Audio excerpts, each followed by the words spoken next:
محمد كما صليت على إبراهيم وعلى آل إبراهيم في العالمين إنك حميد مجيد. قال الله تبارك وتعالى في كلامه المجيد: أعوذ بالله من الشيطان الرجيم. بسم الله الرحمن الرحيم.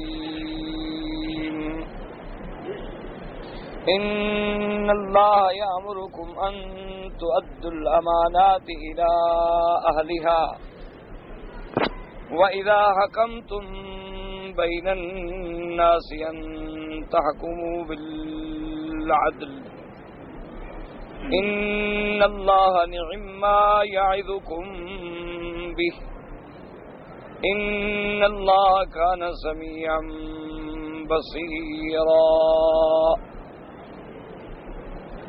سورۃ النساء کی ان آیات مبارکہ میں اللہ تبارک و تعالی نے امانات کے ادا کے بارے میں ارشاد فرمایا ہے. اللہ تبارک و تعالی نے ارشاد فرمایا کہ ان اللہ یامرکم، اللہ تبارک و تعالی حکم دیتے ہیں تم کو ان تؤدوا الامانات الی اہلھا، کہ تم پہنچاؤ امانتیں جو ہیں ان کے مستحق، ان کے اہل کو. ایک بات.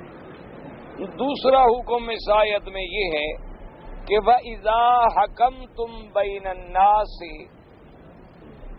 اگر تم فیصلہ کرو لوگوں کے درمیان تو فیصلہ کرو عدل سے.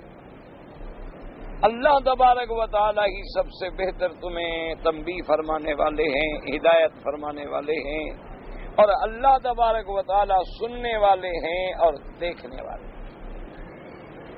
اب سمجھیں کہ اس آیات میں اور اس سے اگلی آیات جو آگے والی آیت مبارک ہے انشاءاللہ ہم پڑھیں گے،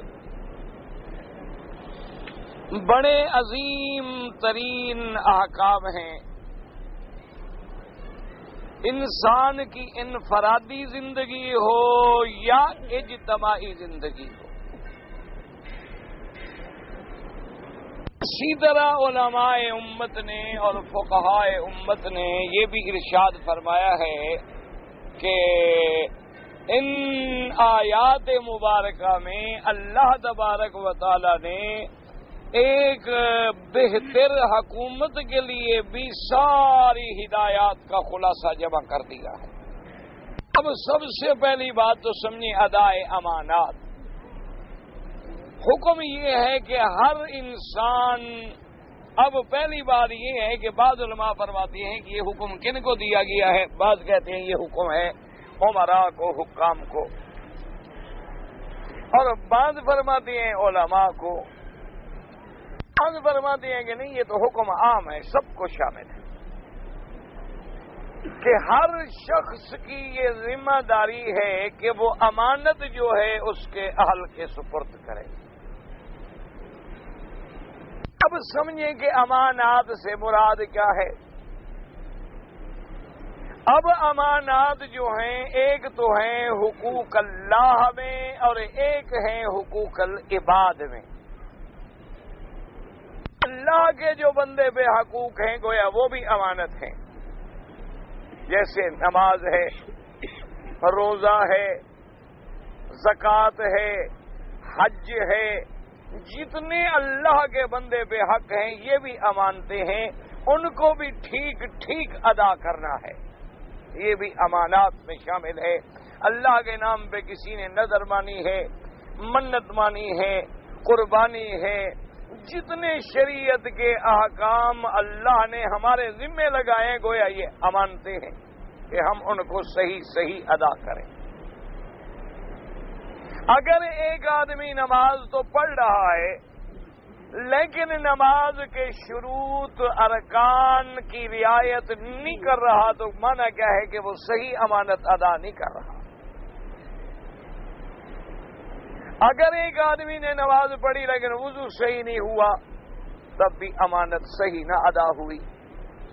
ایک آدمی نے نماز پڑھی لیکن ارکان میں، سجود میں، قیام میں، رکوع میں جلدی جلدی کی، صحیح معنی میں ادا نہیں کیا ارکان کو، تو تب بھی امانت صحیح ادا نہیں کی۔ ایک آدمی نے روزہ رکھا ہے لیکن وقت جب ختم ہو گیا تو کچھ کھا بیٹھا، یا وقت ختم ہونے سے پہلے افطار کر بیٹھا، یا روزے کی حالت میں اس نے غیبت کی، گندی باتیں کی، فحش اعمال کیے، تو مانا امانت ٹھیک ادا نہیں کی۔ تو یہ بھی امانت کا حکم ہے کہ اللہ نے جو حقوق ہم پر واجب فرمائے وہ بھی ہم ٹھیک ٹھیک ادا کریں۔ اور دوسری امانت ہے حقوق العباد۔ حقوق العباد کا کیا معنی ہے کہ ودائع، اگر کسی نے ہمارے پاس کوئی چیز امانت رکھی ہے، چاہے وہ بہت ہے یا تھوڑی ہے، اس کو صحیح آدمی کے پاس واپس اسی حال میں پہنچانا جو ہے یہ بھی امانت ہے۔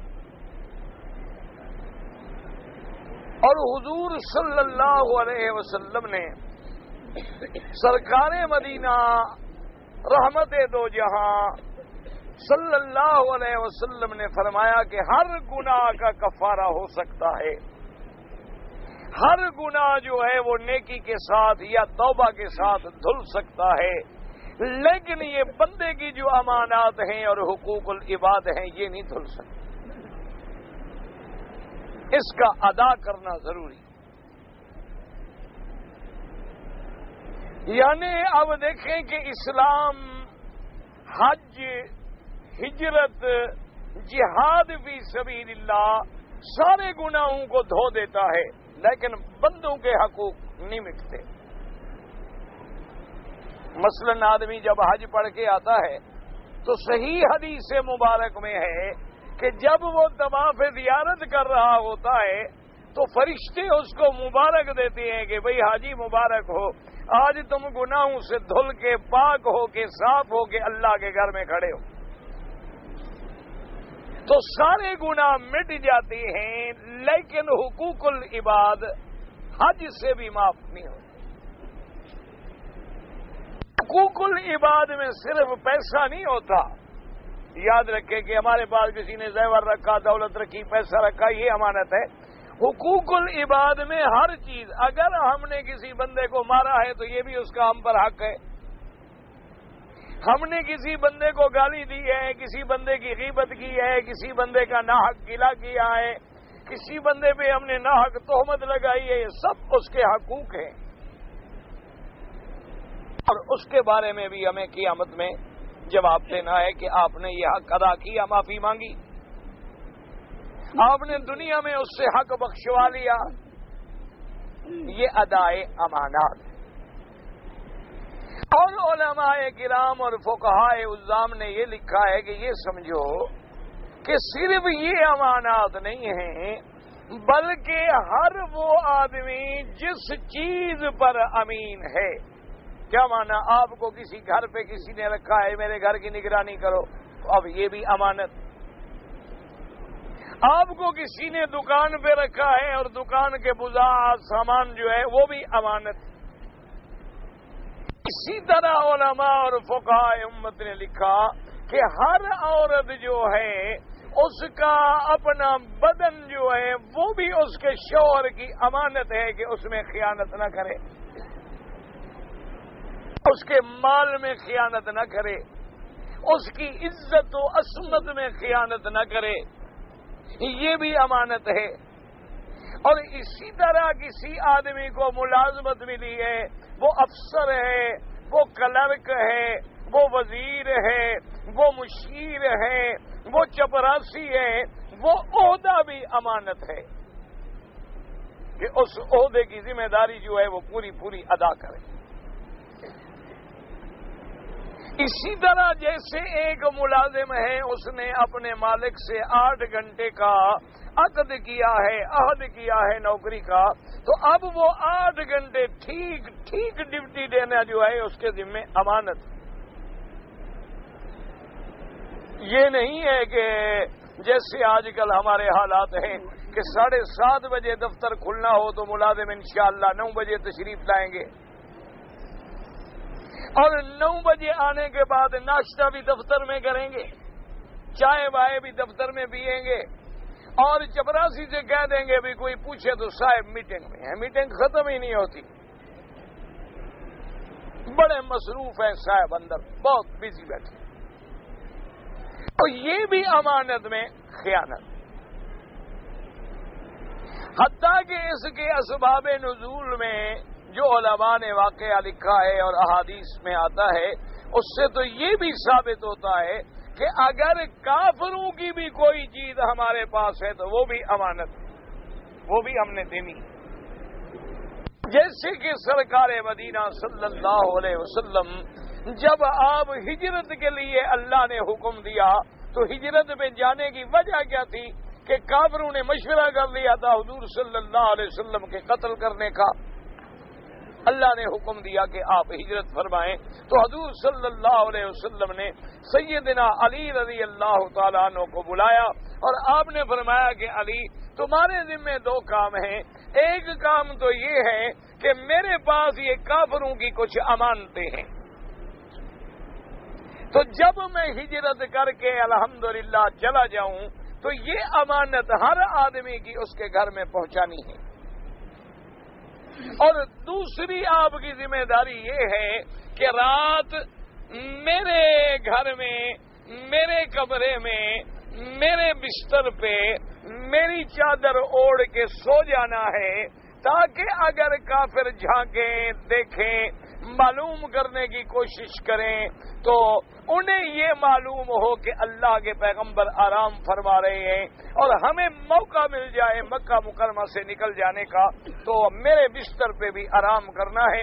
اب حضور کا گھر مبارک کوئی محل تو تھے نہیں، سادے سے کمرے ہوتے تھے، اور دروازہ بھی کوئی نہیں بلکہ ایک ٹاٹ پڑا رہتا تھا، یہ دروازہ ہے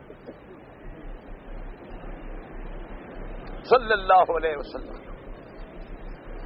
اب دیکھیں کہ امانتیں کافروں کی تھی، اور کافر بھی وہ حربی جو میرے سرکار کے قتل کرنے کا منصوبہ بنا چکے ہیں۔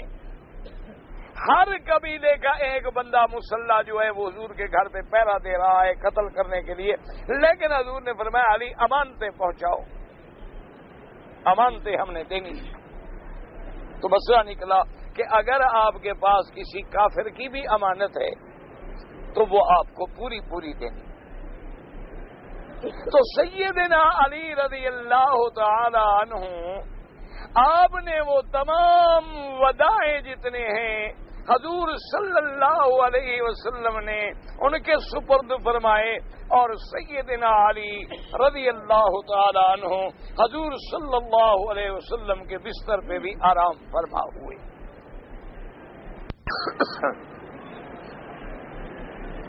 دو باتیں تو یہ دماغ میں رکھ لیں کہ اگر امانت کافر کی بھی ہے تو امانت وہ ہمیں ادا کرنی ہو۔ اسی طرح فقہاء نے یہ لکھا ہے کہ مثلا ایک آدمی نے آپ کو 100 ریال دیے کہ جی یہ 100 ریال جو ہے مکہ شریف میں فلاں غریب یا مسکین شخص ہے اس کو پہنچانے، اب اس کے پہنچانے سے پہلے تمہیں اس سے بھی زیادہ غریب، زیادہ مظلوم، زیادہ مستحق کوئی بندہ نظر آ گیا، اور تم نے یہ سمجھا کہ بھئی مقصد تو اس کا بھی غریب کو دینا تھا، اور یہ غریب زیادہ مستحق ہے میں اس کو دے دوں، تو یہ بھی خیانت ہے، کیونکہ اس نے جس کا نام تمہیں کہا ہے تم پابند ہو کے اسی جگہ خرچ کرو، تم اس کے علاوہ اپنی طرف سے کوئی نیا فیصلہ نہیں کر سکتے، کیونکہ وہ چیز تمہارے پاس امانت۔ اللہ کا حکم ہے کہ ان اللہ یامرکم ان تؤدوا الامانات الی اہلها، اللہ حکم فرماتی ہیں کہ امانات جو ہیں ان کے اہل کو پہنچائی۔ اسباب نزول میں لکھا ہے کہ آقا انعامدار سیدنا محمد الرسول اللہ صلی اللہ علیہ وسلم ابتدائے اسلام میں مکی زندگی میں آپ نے ایک دفعہ کعبۃ اللہ میں داخل ہونے کا ارادہ فرمایا، اور چابی جو تھی کعبۃ اللہ کی، مفتاح کعبہ جو تھی وہ عثمان ابن طلحہ کے پاس تھی۔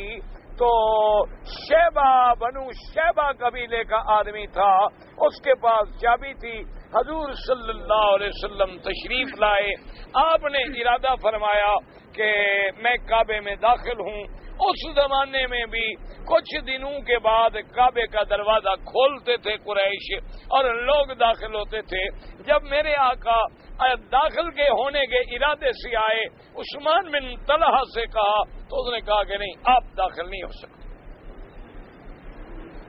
حضور صلی اللہ علیہ وسلم نے فرمایا کہ بھئی کیوں؟ اس نے کہا بس میری مرضی ہے، میرے پاس چابی ہے، میرے پاس کنجی ہے۔ حضور صلی اللہ علیہ وسلم نے فرمایا عثمان، ایک دن آئے گا، یہ چابی ایک دن ایسا بھی آئے گا جب میرے ہاتھ میں ہوگی، اور اس دن کوئی طاقت مجھے اللہ کے کعبے میں جانے سے نہیں روک سکے گی۔ تو عثمان ابن طلحہ نے فوراً کہا کہ پھر قریش تو ذلیل ہو گئے، قریش تو ذلیل ہو گئے کہ بھئی چابی آپ کو مل گئی۔ حضور نے فرمایا نہیں، اس دن قریش عزت والے ہو جائیں گے، وہ ذلیل نہیں ہوں گے، بلکہ ان کو اللہ اور عزت عطا فرمائیں گے۔ تو بہرحال دو روایات ہیں، ایک روایت میں ہے کہ اس نے داخل نہ ہونے دیا، اور دوسری روایت میں ہے کہ بڑے اصرار کے بعد آخر حضور اندر تشریف لے گئے صلی اللہ علیہ وسلم۔ اب جناب خدا کی شان دیکھیں، اللہ تبارک و تعالی کی شان ہے کہ اللہ نے اپنے نبی کی نصرت اور مدد فرمائی، اسلام کو اللہ نے عزت دی، اللہ نے غلبہ دیا، اور آمنہ کے لال مکے میں ایسے داخل ہوئے فاتح بن کر کے سب کفر ختم ہو گیا، کفار سرنگوں ہو گئے، اور تمام قریش مکہ کے جو بڑے بڑے ستون تھے وہ سب کی گردنیں جھک گئیں، اور حضور صلی اللہ علیہ وسلم کے سامنے قیدی بنا کے لائے گئے۔ حضور نے فرمایا کہ عثمان کو بلاؤ جس کے پاس چابی۔ اب یہاں بھی واقعات میں دو باتیں ہیں، دو روایات ہیں۔ ایک روایت تو یہ ہے کہ حضرت آقا انعامدار نے جب عثمان کو طلب کیا تو عثمان چابی دے کے چھپ گیا اور اپنے گھر میں بھاگ گیا، اور اپنے گھر میں اندر جا کے کسی کمرے میں چھپ گیا کہ چلو میں نہ ملوں اور نہ مجھے چابی دینی پڑے۔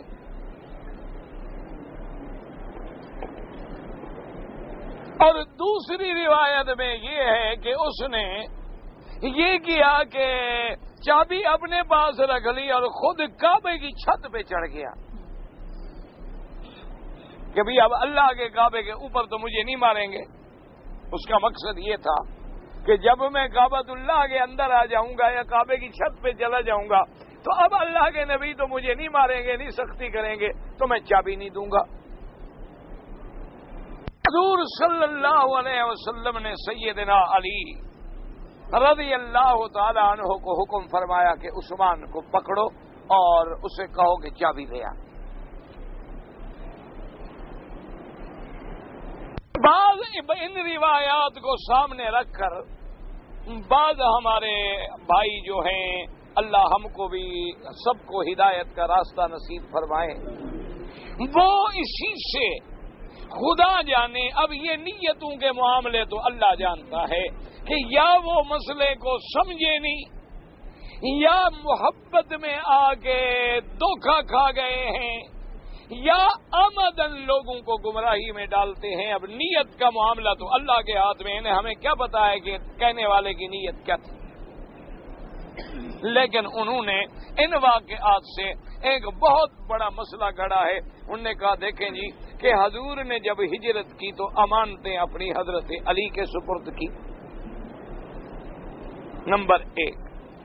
نمبر 2 حضور نے فرمایا کہ میرے بستر پہ حضرت علی سوئیں گے. اور نمبر 3 جو ہے تو حضور نے بھیجا تھا کہ فتح مکہ کے بعد جب پہلا حج فرض ہوا ہے کہ اعلان برات جو ہے کہ انما المشرکون نجس فلا یقربوا المسجد الحرام بعد عامہم ھذا، کہ مشرک پلید ہیں اور اس سال کے بعد ان کو اللہ کے گھر میں داخل ہونے کی اجازت نہیں ہے. تو یہ برات عن المشرکین کا اعلان جو ہے وہ بھی حضرت علی نے کیا ہے. اور کعبۃ اللہ کی چابی لینے کے لیے بھی حضور نے حضرت علی کو حکم دیا کہ جا کے عثمان بن طلحہ کو پکڑو اور اس سے کہو کہ چابی لے آئے. تو یہ بات دلیل ہے کہ جب حضور امانتیں اس کو دیں، اپنے بستر پہ اس کو بٹھائیں، تو لہذا خلافت کا حقدار حضرت علی ہے رضی اللہ تعالی عنہ. وہ ان واقعات کو جوڑ کر لوگوں کے دماغ میں بٹھاتے ہیں. دیکھو جی، آخر نبی نے جس کو امانت دی، نبی کے بعد بھی خلافت کی اتنی بڑی عظیم ذمہ داری جو ہے وہ بھی تو امانت ہے. اور پھر حضور نے جس کو اپنے مسند پہ، اپنے بستر پہ، اپنے حکم سے بٹھایا ہے، تو حضور کی کرسی پہ کوئی اور کون بیٹھے؟ تو یہ واقعات سارے جمع کر کے لوگوں کے دماغ میں ڈالتے ہیں اور وہاں سے مسئلہ ثابت کرنے کی کوشش کرتے ہیں کہ حضور صلی اللہ علیہ وسلم آقا انعامدار سرکار مدینہ کے بعد خلافت بلا فصل جو ہے اس کا حقدار حضرت علی ہیں. حضرت صدیق رضی اللہ تعالی عنہ اور حضرت عمر نے نعوذ باللہ نعوذ باللہ نعوذ باللہ سازش کر کے، کوشش کر کے، چونکہ سرمایہ دار تھے، دولت مند تھے، پیسے والے تھے اور قریش کا قبیلہ بھی ان کے ساتھ تھا، اس وجہ سے انہوں نے حضرت علی سے چھین لی، ورنہ حق حضرت علی کا بنتا تھا. سب سے پہلے تو ایک بات کو یاد رکھیں کہ خلافت جو ہے وہ ایسی چیز نہیں ہوتی جو اس قسم کی باتوں سے ثابت کی جائے.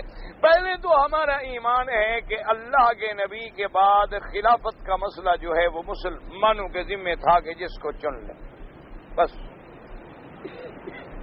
بات ہی ختم ہو گئی. نہ اللہ نے قانون بنایا، اللہ نے بھی قرآن میں حکم نہیں دیا کہ میرے نبی کے بعد کون بیٹھے، نہ حضور صلی اللہ علیہ وسلم نے واضح یعنی قطعی طور پر جلی اعلان کر دیا کہ میرے بعد کون بیٹھے. کیوں؟ اگر اللہ فرما دیتے یا حضور اعلان فرما دیتے تو جھگڑا ہی ختم، پھر تو کوئی بات کہنے کا کسی کو موقع مل ہی نہیں سکتا نا. اللہ کی حکمت اسی میں تھی کہ نبی اللہ چنتے ہیں، نبوت اور رسالت کا انتخاب میرا اللہ فرماتے ہیں. اس لیے قرآن نے واضح کر دیا ہے کہ اللہ اعلم حیث یجعل رسالتہ، اللہ جانتے ہیں کہ اس کی رسالت کا پیغام کا مستحق اور لائق کون ہے. اور دوسری آیت ہے کہ اللہ یصطفی من الملائکۃ رسلا ومن الناس، اللہ اپنے رسول ملائکہ میں سے بھی بندوں میں سے بھی خود چنتے، اس کے لیے تو کسی ووٹوں کی ضرورت ہے نہیں، اس کے لیے تو کسی میٹنگ کی ضرورت ہے نہیں، کسی شورا کی ضرورت ہے نہیں. وہ تو اللہ خود فرماتے ہیں، خود چنتے ہیں اور ان کے انتخاب میں کسی کا کوئی دخل نہیں. اب انبیاء کے بعد نبی آتے رہے. سب سے آخری نبی کون ہے؟ آمنہ کے لال سرکار مدینہ حضرت محمد الرسول اللہ صلی اللہ علیہ وسلم، جن کے بعد نبوت بھی ختم، رسالت بھی ختم، کتاب بھی ختم، شریعت بھی ختم. اب نظام تھا خلیفوں کے بارے میں، تو اللہ نے فرمایا کہ ہم ایمان والوں سے خلیفے بنائیں گے، لیکن کسی کی تعیین نہ کی گئی، بلکہ یہ امر مسلمانوں پہ چھوڑ دیا گیا کہ مسلمان جس کو بہتر دیکھیں منتخب کر لیں.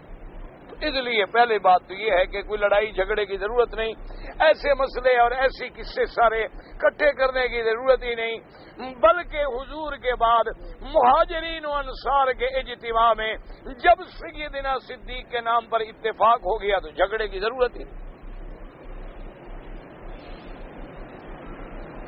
اور اگر ان حوالوں سے، ان باتوں سے دلائل پکڑے جائیں، ایمان سے کہیں، ایک تو ہیں کافروں کی امانتیں، وہ کس کے سپرد ہوئی؟ حضرت علی کے، اور میرا مدنی ہے اللہ کی امانت، وہ کس کے سپرد ہوئی؟ حضرت صدیق کے۔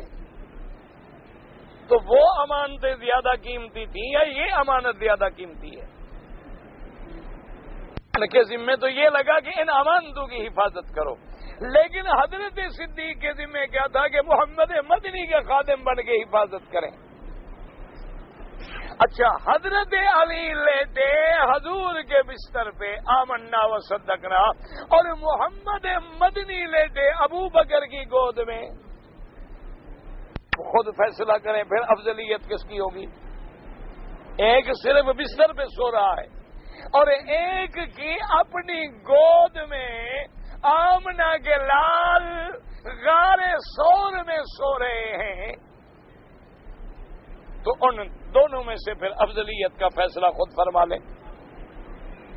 اچھا، اب ہے اعلان براءت عن المشرکین، وہ کیا ہے سیدنا علی رضی اللہ تعالی عنہ نے۔ یاد رکھیں، اعلان برات انہوں نے کیا ہے، لیکن امیر علی الحج کون ہے؟ سیدنا ابی بکر رضی اللہ تعالی عنہ۔ حضور نے اس حج پہ امیر کس کو بنایا؟ سیدنا ابی بکر کو۔ حضرت علی بعد میں بھیجے گئے، جب حضرت علی آئے تو حضرت صدیق نے پوچھا کہ امیر ام مامور، کہ حضرت علی آپ آئے ہیں میرے بعد، آپ کو حضور نے میرا امیر بنا کے بھیجا ہے یا آپ میرے مامور ہیں؟ انہوں نے کہا نہیں، میں آپ کے تابع ہوں، امیر آپ ہیں، حج کا تمام ذمہ داری آپ پہ ہے، میرے ذمہ صرف اعلان براء عن المشرکین ہے، کیونکہ اس زمانے میں قریش کے قبائل میں یہ رواج تھا کہ ایسا کوئی معاہدہ کرنا ہو یا کوئی معاہدہ توڑنا ہو تو خود آدمی توڑے یا اس کا قریبی رشتہ دار آئے اس کا وکیل بن کے۔ اس لیے حضور صلی اللہ علیہ وسلم نے سیدنا علی رضی اللہ تعالی عنہ کو بھیجی۔ اسی طرح اگر حضرت علی رضی اللہ تعالی عنہ صرف یہ حکم دینے سے کہ جی فلاں آدمی کو پکڑ کے لے آؤ، چابی لینی ہے، تو کسی کو پکڑنے کے لیے تو آدمی پولیس والے کو بھیج دیتا ہے، اس میں خلافت کی کون سی دلالت ہے؟ وہ تو کئی مواقع پر حضور نے حضرت علی کو بھیجا ہے، کئی مواقع پر حضرت خالد بن الولید کو بھیجا ہے، کئی مواقع پر حضور نے کسی اور صحابی کو بھیجا ہے۔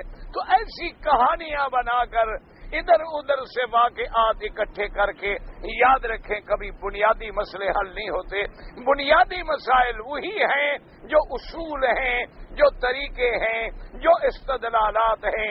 اگر اس طرح سے دیکھا جائے تو پھر سب سے زیادہ قریبی شان جو ہے وہ سیدہ فاطمہ الزہرا رضی اللہ تعالی عنہا کا ہے، اور ان کے بعد اگر دیکھا جائے تو اور قرب جو ہے وہ سیدہ عائشہ صدیقہ بنت صدیق رضی اللہ تعالی عنہا کا ہے، کہ یعنی جو مقام قرب کا صدیقہ کو ملا ہے وہ تو ابو بکر کو بھی نہیں مل سکا۔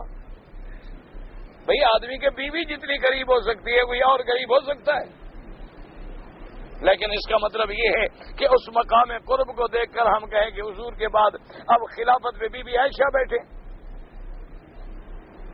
یا بی بی فاطمہ الزہرا بیٹھے، کیونکہ قریب زیادہ تھی۔ حضور نے فرمایا تھا کہ میرے جگر کا ٹکڑا ہے میری بیٹی، تو اس لیے یہ باتیں جو ہیں یہ محض تخیلات ہیں، اور اپنے خیالات کو یا اپنے ذہن کو مطمئن کرنے کے لیے یا پھر لوگوں کو غلط فہمیوں میں ڈالنے کے لیے اور لوگوں کے عقائد تباہ کرنے کے لیے ایسی باتیں ان کے سنانے والے سناتے رہتے ہیں، ورنہ اللہ کے دین کے جو اصول ہیں وہ بالکل الحمدللہ قیامت تک قائم ہیں، دائم ہیں، ثابت ہیں، اس میں کوئی تبدیلی نہیں آ سکتی۔ اب حضور صلی اللہ علیہ وسلم نے جب حضرت علی رضی اللہ تعالی عنہ کو حکم دیا تو وہ عثمان ابن طلحہ صاحب المفتاح جو ہیں ان کو پکڑ کے لیا۔ اچھا، اور اسی دور میں حضرت عباس ام رسول اللہ صلی اللہ علیہ وسلم رضی اللہ تعالی عنہ، اسی طرح بعض روایات میں ہے کہ حضرت علی رضی اللہ تعالی عنہ نے بھی حضور سے درخواست کی تھی کہ یا رسول اللہ صلی اللہ علیہ وسلم، مکے میں جو سقایا ہے یعنی سقایا زمزم وہ ہمارے پاس ہے،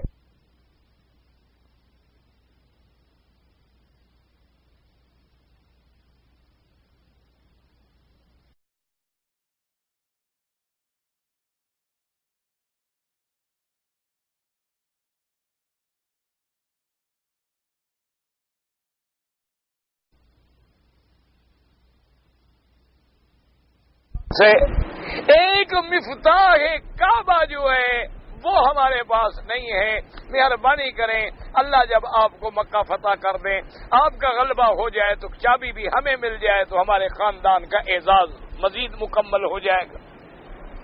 یعنی انہوں نے بھی یہ درخواست کی۔ اب عثمان ابن طلحہ جب آیا، حضور نے فرمایا کہ بھائی کہاں ہے مفتاح کعبہ، چابی کہاں ہے کعبۃ اللہ کی؟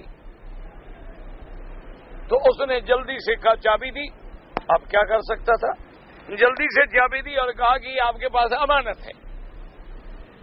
حالانکہ اس کا یہ کہنا کوئی بات نہیں بنتی، کیا امانت ہے؟ اب تو مکہ فتح ہو چکا الحمدللہ، ان اللہ عز الاسلام واہلہ ونصر نبیہ محمد صلی اللہ علیہ وعلا آلہ واصحابہ وسلم تسلیما کثیرا کثیرا۔ تو اب تو حضور کو اللہ نے فاتح بنا کے مکے میں داخل کیا ہے، حضور کی مرضی ہے جس کو چابی دیں، جس سے چابی لیں، اس کا یہ کہنا، لیکن بہرحال اس نے یہ لفظ استعمال کی ہے۔ بعض آدمی بڑے سمجھدار ہوتے ہیں۔ حضرت عمر کے پاس ایک سردار تھے، اپنے علاقے کے بہت بڑے قبیلے کے سردار تھے اور کافر تھے۔ حضرت عمر رضی اللہ تعالیٰ عنہ ان پہ بڑے ناراض تھے اور چاہتے تھے کہ موقع ملے تو میں اس سے ٹکر لوں۔ وہ ایک دن حضرت عمر کے پاس آ گئے مدینہ منورہ۔ اب جب آ گئے، دشمن ہے لیکن آپ کے گھر میں آ گیا ہے۔ آنے کے فوراً بعد اس نے کہا کہ جی مجھے پانی چاہیے، میں پیاسا ہوں، مجھے پانی پینا۔ حضرت عمر نے حکم دیا بھی پانی لاؤ۔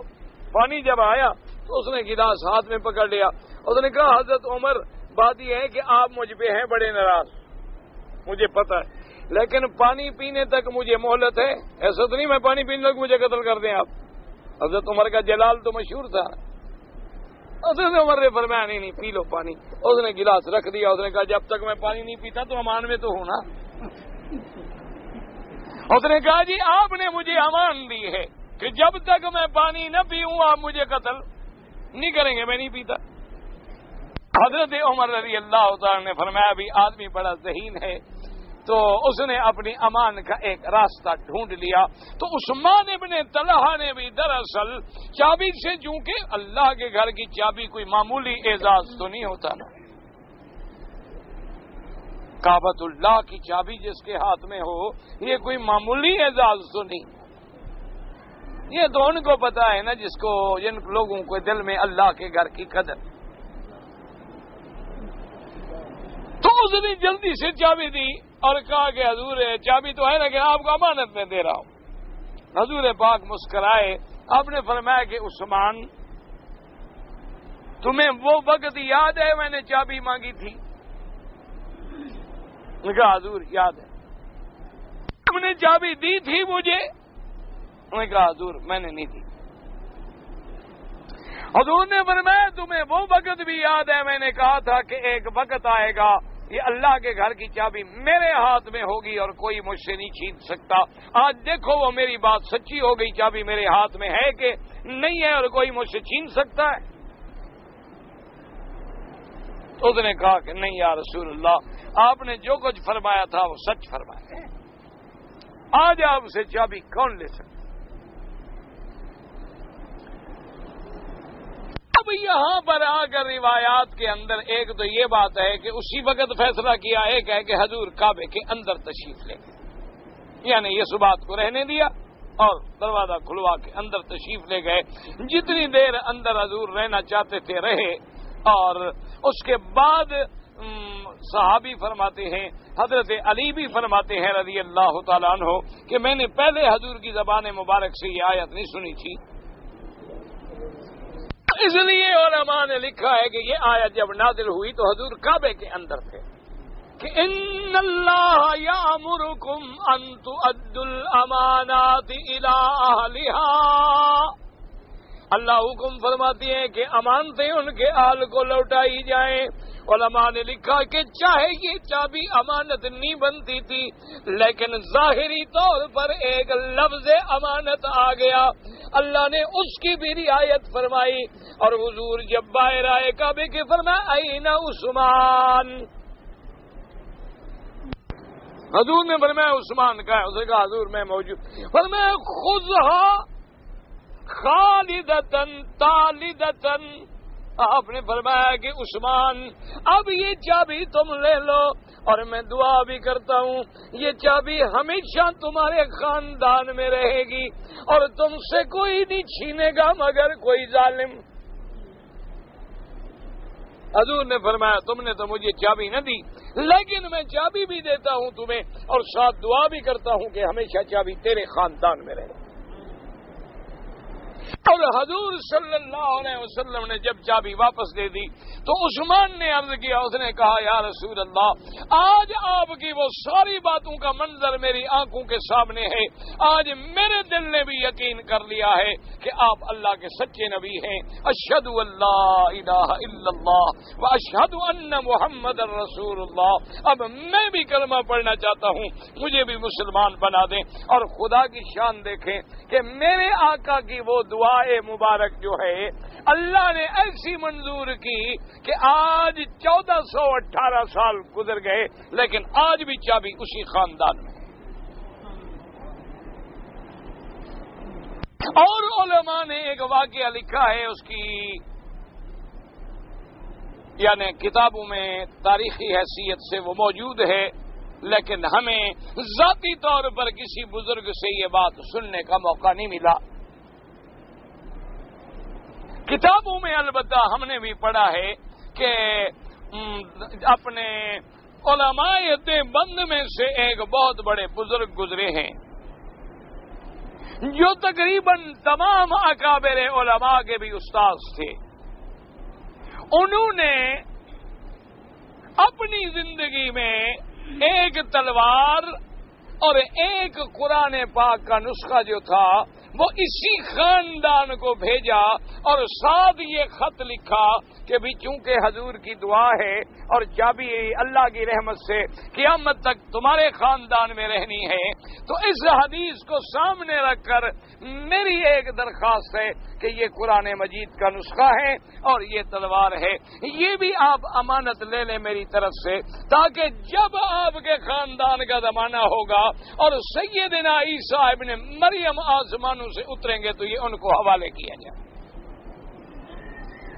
علماء کی نظر تھی نا جی کہ بھی جب اس حدیث میں چابی تو اسی گھر میں رہنی ہے، اس گھر سے تو چابی جانی نہیں، اور حضرت عیسیٰ علیہ السلام نزول کے بعد تابع ہوں گے شریعت محمد الرسول اللہ صلی اللہ علیہ وسلم کے، گو ان کو نبوت اور رسالت پہلے مل چکی ہے یعنی وہ حضور کے بعد کوئی نئے نبی نہیں ہے، وہ تو نبی پہلے بن چکے، رسول پہلے بن چکے، اللہ نے انہیں زندہ آسمانوں میں بٹھا دیا۔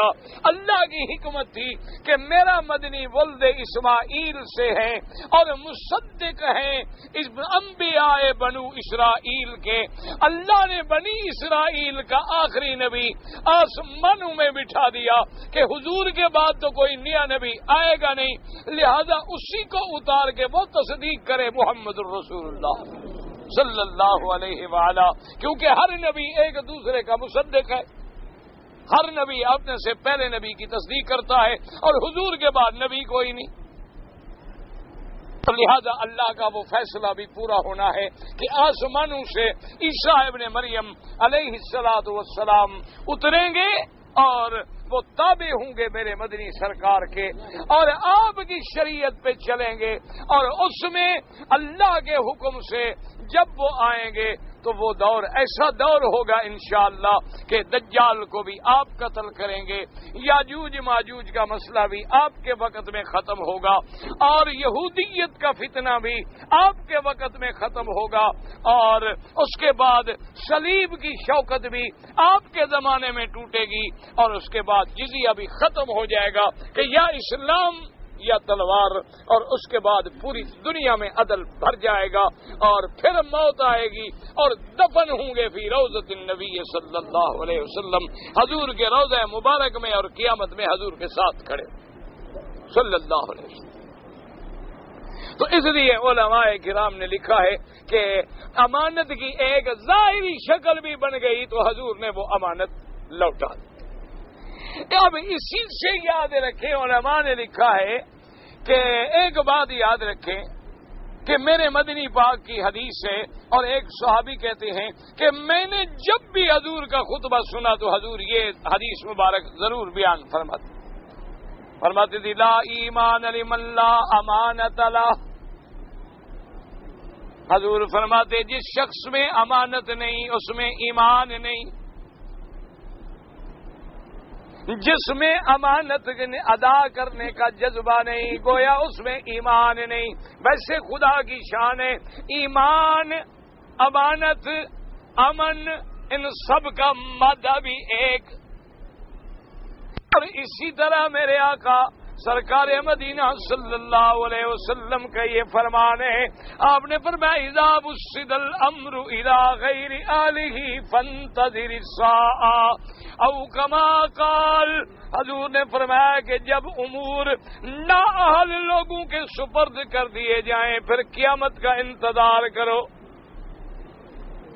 کیا مانا؟ یعنی یہ بھی امانت ہے کہ آپ کسی کو امام بنانا چاہتے ہیں تو دیکھیں وہ امام بننے کے لائق ہے، وہاں رشتہ داری، قرابت داری، دوستی کا تعلق کا خیال نہ کریں، بلکہ علماء کا ایک بورڈ بٹھائیں، وہ فیصلہ کریں کہ یہ شخص امام بننے کے قابل ہے۔ کیوں؟ آپ کو تو خود امامت کے مسئلے نہیں آتے، آپ کیا فیصلہ کریں گے؟ یہی بڑی مشکلات ہیں نا جی۔ ہم تو بظاہر یہ دیکھیں گے جب بھی قرآن اچھا پڑھتا ہے، بس ہم تو زیادہ سے زیادہ یہی دیکھ لیں گے قرآن خوبصورت پڑھتا ہے، داڑھی بھی ہے، شکل زبان بھی ذرا اچھی لگتی ہے، ٹھیک ہے ماشاءاللہ، لیکن اصل بات تو یہ ہے کہ بھی امامت کے مسائل ہیں، نماز کے مسائل ہیں، شروط ہیں، ارکان ہیں، واجبات ہیں، سنن ہیں، مستحبات ہیں، پھر نماز میں غلطی ہو جائے تو سجدہ سہو کے احکام ہیں، سجدہ تلاوت کے احکام ہیں، نماز کے اندر بڑے عظیم مسائل ہیں، پہلے وہ ان مسائل سے بھی آشنا ہے کہ نہیں؟ اور دوسری بات یہ ہے کہ جب کوئی کام دے تو اس کے اہل کو دے۔ کیا مانا؟ مثال کے طور پر آپ مجھے کل کسی فیکٹری میں جا کے بٹھا دیں ماشاءاللہ، بڑا عہدہ دے کر، تو بس انشاءاللہ پھر بس یقین فرمائیں 2-3 مہینے ہی نکال لے گی۔ کیوں بھائی؟ مولوی کا کیا کام فیکٹری کیسے چلا لے گا؟ اس کا میرا عقل ہے، میرا دماغ ہے، میرا وہ کام نہیں۔ تو یہ بھی مانا ہے کہ امانت آپ نے نااہل کے سپرد۔ جیسے ہمارے یہاں آپ نے دیکھا ہے نا، مثال کے طور پر صحت کا محکمہ اس کو دے دیتے ہیں جو خود بیمار ہوتا ہے، اور قانون کا محکمہ اس کو دے دیتی ہیں جو اچھا وکیل بھی نہیں ہوتا، اور انجام جو ہوتا ہے پھر آپ دیکھ رہے ہیں کہ انجام گلستان کیا ہوگا۔ وزیر زراعت اس کو بنا دیں گے جس شریف آدمی نے کبھی 1 میٹر زمین میں بھی کاشت نہیں کی، جس بندے نے کبھی زراعت کی نہیں، وہ کیا وزیر بن کے زراعت کے مسئلے حل کرے گا؟ وزیر آب پاشی اس کو بنا دیں گے جس بیچارے کو یہ بھی پتا نہیں کہ ہمارے ملک میں دریا کتنی ہے،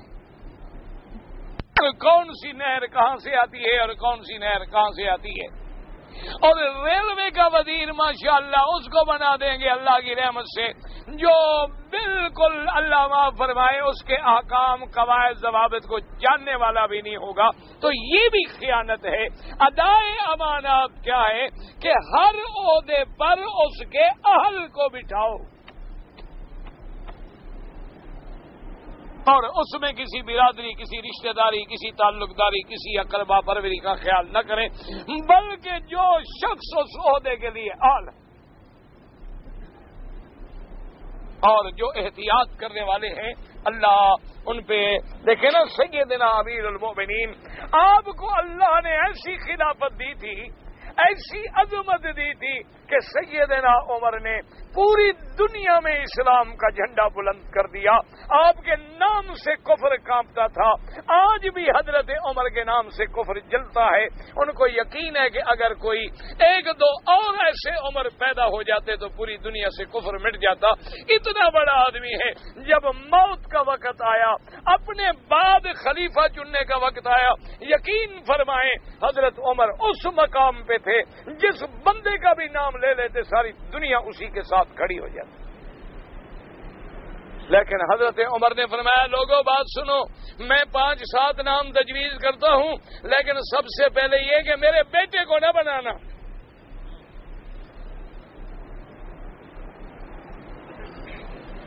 اور حضرت عمر نے اپنی خلافت کے زمانے میں تمام گورنروں کو ایک حکم نامہ لکھا ہوا تھا کہ جب کسی آدمی کو عہدہ دو، جب کسی آدمی کو آپ کلرک بنائیں، افسر بنائیں، حاکم بنائیں، کچھ بنائیں، سب سے پہلے یہ تحقیق کرو کہ اس کی نماز کیسی۔ انہوں نے کہا جو اللہ کی نماز میں اللہ سے خیانت کرے وہ بندوں سے کون سی امانت کرے گا؟ یہی تو مصیبت ہے نا۔ آج ہم ڈگری دیکھتے ہیں، یہ نہیں دیکھتے کہ حضرت نماز پڑھتے ہیں کہ نہیں۔ ہم نے دکان پہ آدمی رکھنا ہو نا، پہلی بات پوچھیں کہ جی آپ کو سیل کا کتنے عرصے کا تجربہ ہے؟ وہ کہتے ہیں جی ماشاءاللہ میں تو 20 سال سے سیل میں رہا ہوں، آپ فکر نہ کریں انشاءاللہ مال بھی پڑا رہے اور پیسے بھی آ جائیں، تجربہ ہے مجھے، فکر نہ کریں۔ وہ کہتے رکھ لو، نتیجہ کیا نکلے گا؟ بربادی۔ سب سے پہلے حضرت آج ایمان سے کہے، اگر اسی ایک مسئلے کو ہم سامنے رکھ لیں کہ سب سے پہلے اس کی نماز دیکھیں تو سارے جھگڑے ہی ختم ہو جائیں۔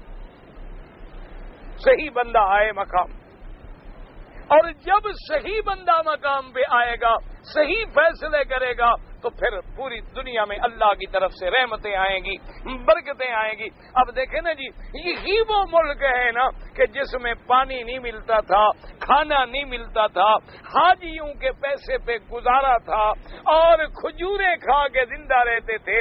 جب انہوں نے قرآن و سنت کو سینے لگایا تو اللہ نے کیسی رحمتیں بھر دی۔ یہ اسی قرآن و سنت کی برکت ہے۔ اللہ انہیں قیامت تک قرآن و سنت پہ قائم رکھے اور ہر فتنے سے محفوظ رکھے۔ اس لیے شرط یہ ہے کہ ان تؤدوا الامانات الی اہلھا، کہ امانتیں جو ہیں ان کے اہل کو پہنچائی جائیں۔ اللہ آپ کو بھی توفیق دے، مجھے بھی توفیق دے۔ کہتے ہیں جی کہ میں ہندوستان میں رہنے والا ہوں، میرے پاس بینک کے انٹرسٹ کے پیسے ہیں۔ بات یہ ہے کہ بینک کا جو انٹرسٹ ہے یہ بہرحال سود ہے۔ آپ کے پاس جو پیسے ہیں آپ کسی بھی غریب کو دے سکتے ہیں، لیکن نیت ثواب نہ کریں، کیونکہ ثواب ملتا ہے حلال پہ۔ اگر حلال چیز نہ ہو تو ثواب نہیں ملتا. ان اللہ طیب لا یقبل الا الطیب، اللہ پاک ہے نہ قبول کرتے مگر پاک چیزوں کو. لیکن ایسی چیزیں بینک کو نہ چھوڑیں، چونکہ بینک تو پھر سود میں خرچ کرے گا. ان سے لے لیں، کسی غریب کو، کسی مسکین کو، کسی یتیم کو، بیوہ کو دے دیں، بالکل دے. کہتے ہیں جی کہ میں اگر چھوٹا پیشاب کروں تو میرے قطرے جو ہیں نہیں سوکھتے، اور نماز کا ٹائم جانے والا ہوتا ہے. اس کے لیے آپ ایک تو احتیاط کریں کہ وقت سے پہلے آئیں تاکہ آپ بلا وجہ شک میں مبتلا نہ ہوں. آپ جو ہے ٹیشو استعمال کریں، حتی الامکان کوشش کریں کہ قطرے نہ گریں. لیکن پھر بھی اگر گرتے ہیں آپ مجبور ہیں ہر نماز کے وقت کے لیے نیا وضو کریں اور نماز پڑھتے رہیں. 4 سنتیں اگر پڑھتے ہوئے 2 رکعت پہ بیٹھیں تو احناف کے نزدیک یہ ہے کہ تشہد جو ہے آگے درود نہیں پڑھیں گے، آدھے تشہد پڑھ کے کھڑے ہو جائیں گے، پھر آخری تشہد میں پورا پڑھیں گے درود بھی اور دعا بھی. نماز کے لیے نیت کرنا کہ 4 رکعت فرض اللہ واسطے منہ قبلہ شریف، یہ کوئی ضروری نہیں، بس دل میں جو نیت ہے وہ کافی ہے. محل النیت القلب. اب دیکھو نا ہم کس نماز کے لیے بیٹھے ہیں، تو نیت ہے تو بیٹھے ہیں، اگر نیت نہ ہو تو کیوں بیٹھے رہیں. بس یہی نیت کافی ہے. نماز کھڑی ہوئی اللہ اکبر نیت ہے تو اسی لیے تو بیٹھے ہوئے نیت کر کے.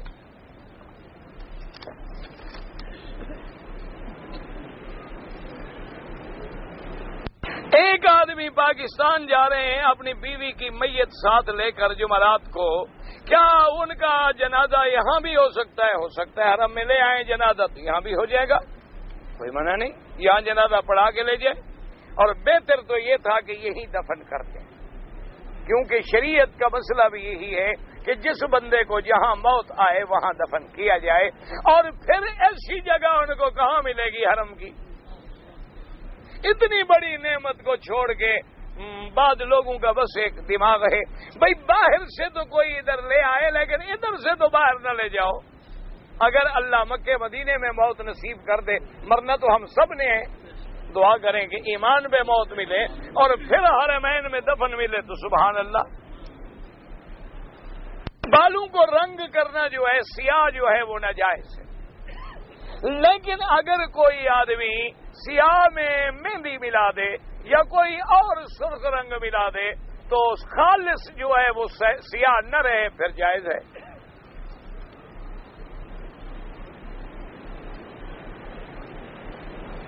اگر خامد نے رمضان المبارک میں اپنی عورت کا اگر جمع کیا ہے پھر کفارہ ہے، سمجھیں. اگر لیٹے ہیں ارادہ کیا ہے لیکن جمع نہیں کیا پھر کوئی کفارہ نہیں. اگر جمع کیا ہے کفارہ ہے تو خاوند جس نے کیا کفارہ بھی خاوند ادا کرے گا، اور کون ادا کرے گا؟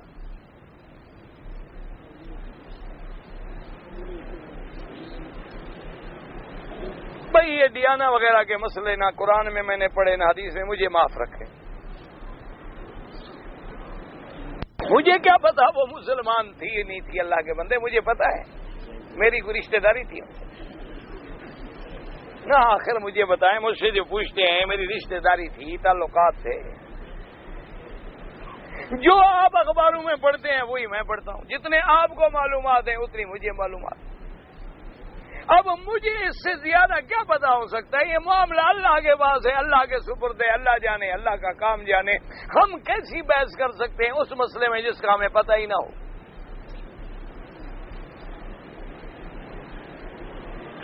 چلو جی شکر ہے لوگوں کو کسی کا درد تو آیا. ویسے خوش ہونا چاہیے، اچھا کام کر رہی تھی، موت بھی اچھے کام میں آئی. انا للہ و انا الیہ راجعون. بس بدقسمتی ہے ہماری، اور کیا ہے کہ مسلمان اسلام سے اتنا ہٹ گیا ہے اور کفر سے اتنا پیار ہے کہ اب اس کو حرم میں بھی یہ بڑا ضروری مسئلہ ہے لٹکا ہوا. بھی ہمیں کیا پتا ہے مزار، ہم نہ جانتے ہیں، نہ ہمارا واسطہ ہے، نہ ہمیں پتا ہے. نماز میں آگے سے نہ گزریں، اور یہاں نمازی نماز پڑھنے کے دوران آگے سے روکتے ہیں، روکنا چاہیے، کسی کو نہیں گزرنا چاہیے.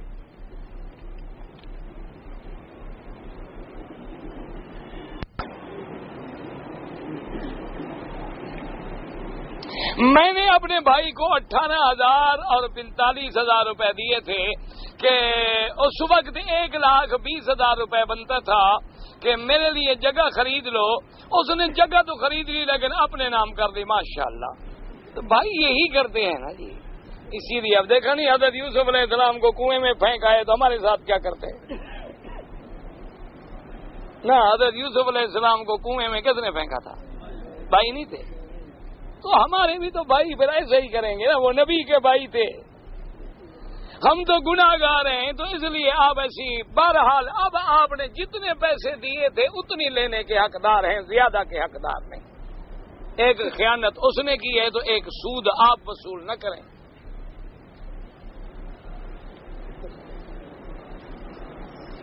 آپ کے بعد جو ہے جب ہمیں درس کون دے گا؟ جب مر جاؤں گا تو کوئی اللہ اور بھیج دے گا. بیچارے کو اگلا بھی کرے نا, یا پتہ نہیں مارنے کا ارادہ ہے کیا. وہ ہمارے بلوچ علاقہ ہے, بلوچستان میں ہماری برادری ہے. تو وہاں ایک پیر صاحب جو گئے تو پیر صاحب نے نماز پڑھائی اور یہ اور وہ, اور بڑے خوش ہوئے بلوچ. ہماری چونکہ برادری ان پڑھ ہے تو وہ جب کوئی مولوی آ جائے گا تو بڑے خوش ہوتے ہیں. تو وہ جناب بڑے خوش ہوئے. رات کو پھر سارے بلوچ سردار اکٹھے ہونے کا پیر بہت اچھا ہے, لیکن آخر 2 دن 4 دن 5 دن 10 دن کے بعد پیر چلا جائے. اس لیے بہتر ہے پیر کو مار کے یہاں قبر بنا دیتے ہیں تاکہ حضرت ہمارے پاس رہیں ہمیشہ. لوگ خانہ کعبہ میں سوتے ہیں جو مسافر ہیں, جگہ نہ ہو تو کوئی حرج نہیں. بعض لوگ کعبے کی طرف پیر بھی کر لیتے ہیں. ان کا مقصد توہین نہیں ہوتا. ہر ملک میں اپنے رواج ہیں. ہمارے ملک میں پاؤں کرنا ہتک سمجھا جاتا ہے, یہاں پاؤں کرنا عیب نہیں سمجھا جاتا. اگر بیوی پاک دامن ہے لیکن شوہر بلا وجہ شکی مزاج ہے, اس کے ماں باپ بھائی کو بھی نہیں ملنے دیتا تو یہ ظالم ہے, زیادتی ہے. اس کو حق ہے کہ اس کے ماں باپ کو ملنے دے. جیسے تمہارے ماں باپ کا تم پر حقوق ہیں, اس کے ماں باپ کے بھی تم پر اس کے پر حقوق ہیں.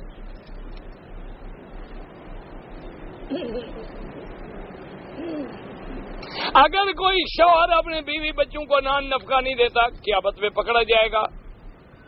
90% لوگ جو ہے نماز میں ادھر ادھر دیکھتے ہیں, یہ ناجائز ہے. نماز میں خشوع ہو, خضوع ہو اور سجدے کی جگہ پہ نظر ہو. طواف کر رہے ہیں اور اذان شروع ہو جائے تو جواب دے سکتے ہیں, بالکل دے سکتے ہیں. روزے کے ساتھ اپنی بیوی سے ہمبستری کی تو کفارہ ادا کرے. غلام تو ملتے نہیں, یا تو 60 روزے رکھے, اگر وہ بھی نہ رکھ سکے تو پھر 60 مسکینوں کو کھانا کھلائے. ایک پتہ نہیں مجاور خانقاہ کا اس کے گھر رشتہ کرنا, اس کو قربانی کے جانور میں شریک کرنا. بھائی صرف مجاور ہے, صفائی شفائی کرتا ہے, سجدہ نہیں کرتا, شرک نہیں کرتا تو کوئی حرج نہیں. ہاں اگر وہ مشرک ہے کہ قبر پہ سجدے کرتا ہے, غیر اللہ سے مدد مانگتا ہے تو مسلمان ہی نہیں ہے, اس سے رشتے کا کیا فائدہ. میرا نام جہانگیر ہے, کوئی حرج نہیں, کوئی ایسی بات نہیں. حضرت شیخ زکریا کا انتقال مدینہ منورہ میں ہوا, وہیں دفن ہوئے. جب سب کچھ تقدیر میں لکھا ہوا ہے تو ہمیں گناہ کی سزا کیوں ملتی ہے؟ گناہ کیا کس نے ہے؟ ہاں جی, تقدیر نے کیا ہے, آپ نے کیا. تقدیر میں لکھے ہونے کا مطلب ہے کہ اللہ کو پتہ تھا کہ تم یہ گناہ کرو گے, اس لیے لکھ دیا. اللہ کا کمال علم ہے, گناہ تو تم نے کیا ہے.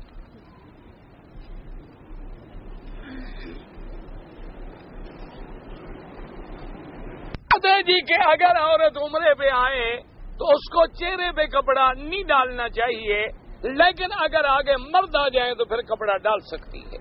چونکہ جیسے حضور کی بیویاں فرماتی ہیں کہ اذا هذین الرجال صدلنا علی وجوہنا, جب آدمی سامنے آتے تو ہم کپڑا آگے لٹکا لیتے, اور جب آدمی ہٹ جاتے تو ہم کپڑا اٹھا لیتے.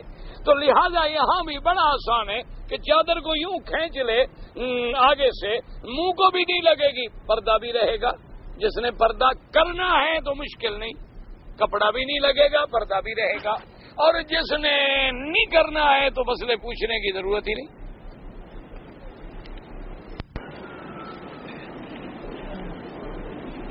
اگر کوئی آدمی اپنے باپ وغیرہ کے لیے عمرہ کرے بالکل کر سکتا ہے۔